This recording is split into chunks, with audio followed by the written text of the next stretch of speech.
All right, welcome back, everybody. So, if you have Disney Plus and you're looking for something new on there that is well written, that respects the legacy characters, and that stars a talented black female actress, I would highly recommend Chip and Dale Rescue Rangers. Yes, go check that one out. Unfortunately, now we have to talk about Obi-Wan Kenobi. All right, episode 3 of Obi-Wan Kenobi. We have a lot of Darth Vader. I don't know how you screw this up, but I truly believe they did. I did not enjoy anything about this episode, not one damn thing.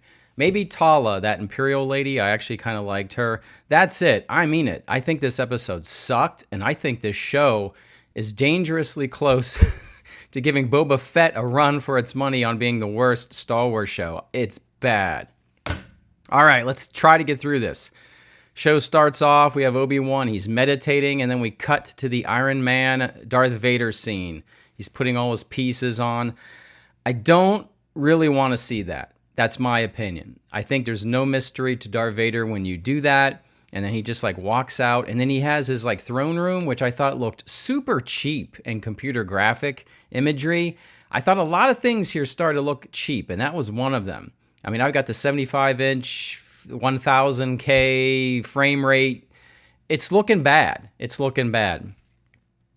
So Vader, Skypes our third sister. I don't care. And he's telling her, listen, if you find Kenobi, I can make you the Grand Inquisitor. So there's no consequence for her killing the Grand Inquisitor. It's just sort of forgotten. I don't even know why she would want to be the Grand Inquisitor, because she's already like the boss lady now. She's the shouty boss lady. So she doesn't need the title. She can boss anybody around anyway. All right, and Obi-Wan and Princess Leia, they're on this like cargo ship. It's automated, so it can't go where they want to go because that would make the series short, and we got to make the series longer. So it's automated, and they land on this planet Mapuzo. I could be screwing this up. It's a mining planet, and they do have a little bit of dialogue, which I guess I like this, where Leia is like, what does the Force feel like? And Obi-Wan says, you know how you feel when it's dark? It feels like it is when you turn the light on. So I actually did like that. There's a couple times, where the pseudo-intellectual comments actually, I go, oh, okay, you threw it at the dartboard and that one got close. So that's going on. They land, and they got these coordinates that they got from the fake Jedi, Kingo. So they're going to meet somebody at these coordinates. So they get on this planet, and Leia and Obi-Wan keep talking, and Obi-Wan is very snarly and snappy. He snaps at Leia, says, not all people are good, Leia. There's one moment where he does that. He's on edge, and you can say he's on edge because what he learned, but I don't know. At one point, he looks out in the field, and he sees Hayden Christensen, Anakin Skywalker, in the robe, and I like this because this is like psychological horror. A throwback to things you would see in a 70s horror movie where it's simple, right? It's just Hayden, Anakin in a robe turning and staring at Obi-Wan. That's kind of scary. We'll get to things that they're trying to scare you with later that aren't scary, but I thought this was psychological. It was subtle. This whole series needs to learn to be more subtle. It's too on the nose. All right, the show cuts to the star of the show, Reva, and she lands on this Inquisitor water fortress. And the Asian Inquisitor gets mad and like uses a force move to like almost throw her down on a desk. And she gets mouthy and she says, oh, well, I just talked to Vader. And then that backs him off. And then she basically tells him off. So I don't like this. There's no pecking order. Anyone can like betray anyone or talk back to anybody. Or that's why I said it doesn't matter who's the Grand Inquisitor. All of these people seem to yell at each other with no consequence. It's terrible. But what I did like was the underwater office. When you look out the window, it was like an aquarium. It was like the ocean. I thought that was pretty cool. All right, then we go back to Obi-Wan Kenobi, who is a bystander in his own show. They're in the field. No one's showing up at the waypoint. So Princess Leia flags down an alien driving a truck. His name is Freck. He's kind of like a mole, like a mole rat or something. But then he's got tentacles on the ends of his nose because Lucasfilm is, creatively bankrupt, so they're just throwing anything now to create any kind of creature. It looked kind of random. Wasn't a fan of Freck. Anyway, so Freck is going to drive Obi-Wan and Princess Leia to the outpost or wherever they got to go. And along the way, they pick up some stormtroopers, right, that are looking for a Jedi. They're looking for a Jedi. So they get aboard the truck and they sit next to Obi-Wan Kenobi and Princess Leia. And I thought, okay, you know, this might be another one of those Inglourious Bastards moments that they could not do well in the last episode, but you know, maybe there's something here. So I was getting excited. And no, it's a terrible scene. It makes no sense.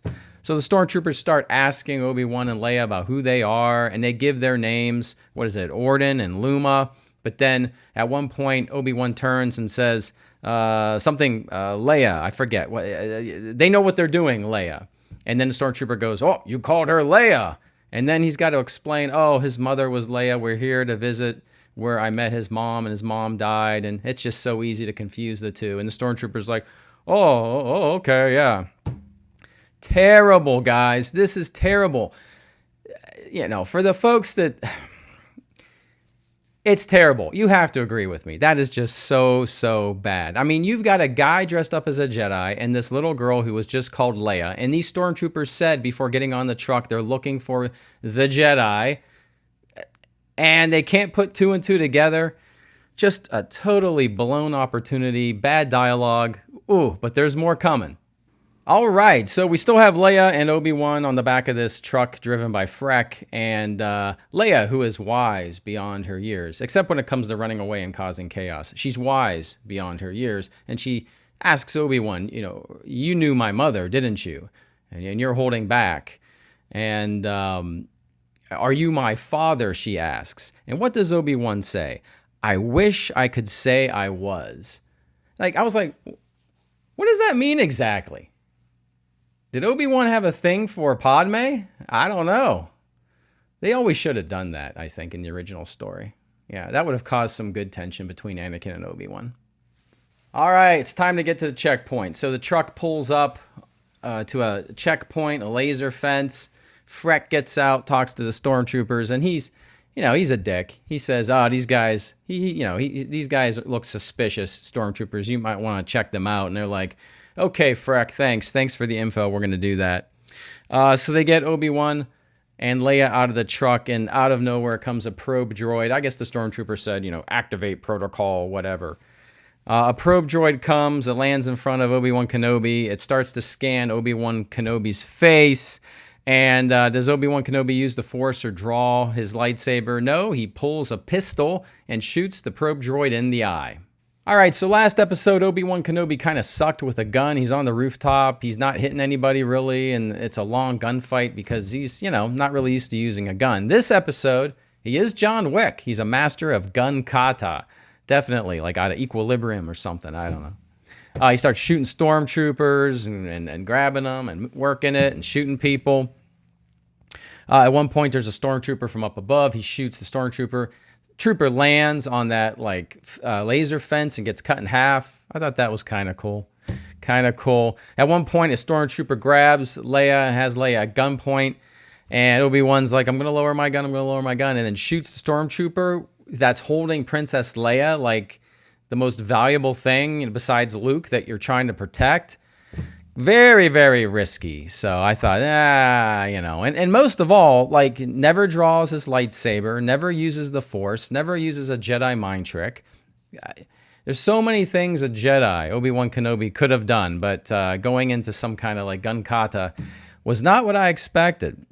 All right, so they're free from these stormtroopers, but there's a fence in the way. Well, there's like a post and some lasers. And instead of just walking around the posts with the lasers, he's got to shoot the control panel to drop the lasers so they can run or walk straight through the gate, which they do. And then another transport shows up with like 3 more stormtroopers. And they have Obi-Wan surrounded. They tell him to get on the ground. He's on the ground, but he's still holding the pistol. Did you see that? And he's like pointing the pistol at the troopers as he's on the ground. I'm like, you can't do that. You're going to get yourself shot there, Obi-Wan. But nothing happens. But there's a female Imperial officer with these stormtroopers. So the female Imperial officer named Tala, Tala. Let's go with Tala. She shoots the 3 stormtroopers because she is like a double agent. And she was the one that was supposed to meet Obi-Wan at these coordinates but did not show up. So she saves Obi-Wan Kenobi and Leia. All right, and we learned that Tala runs a Jedi Underground Railroad. She has a safe house for Jedi and helps them with their passage through and to keep them safe. So we go to her house, Tala's house, and we meet her loader droid that can't speak, and his name is Ned B. We see on the wall other Jedi have written things as they pass through, and Quinlan is mentioned as writing something. So I think, is it Quinlan Voss that Obi-Wan was referring to? So maybe we'll get a Disney Plus show about Quinlan Voss. Okay, I hope not. Stormtroopers knock on the door. By the way, it's daytime. Very important to remember. It's daytime, bright daytime when all this is going on. Stormtroopers knock on the door, and Ned B opens the door. These troopers come in. It's a very diverse group of troopers, a lot of different sounding voices. Female, male, I'm losing track. Strange male voices. You be the judge. Very diverse group of stormtroopers.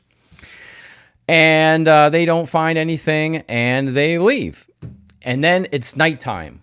All of a sudden, it's nighttime. And just as Obi-Wan and this Tala lady, who's changing into an appropriate disguise, she went from Imperial officer to sort of peasant worker.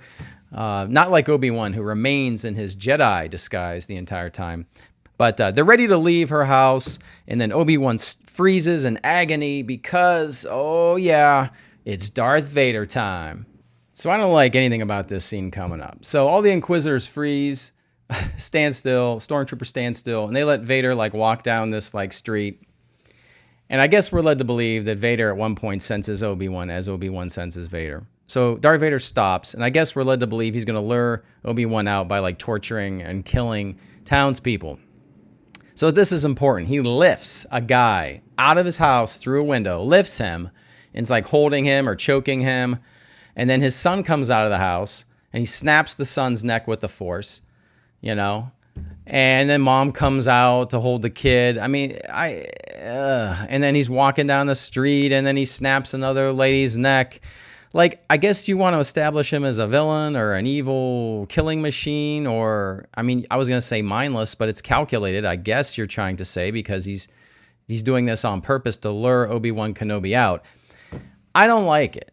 It's too sloppy for Darth Vader. And I know you're going to say, oh, he's a young Darth Vader. This is 10 years after Revenge of the Sith. So hear me out. Rogue One, at the end of Rogue One, that was badass Darth Vader stuff.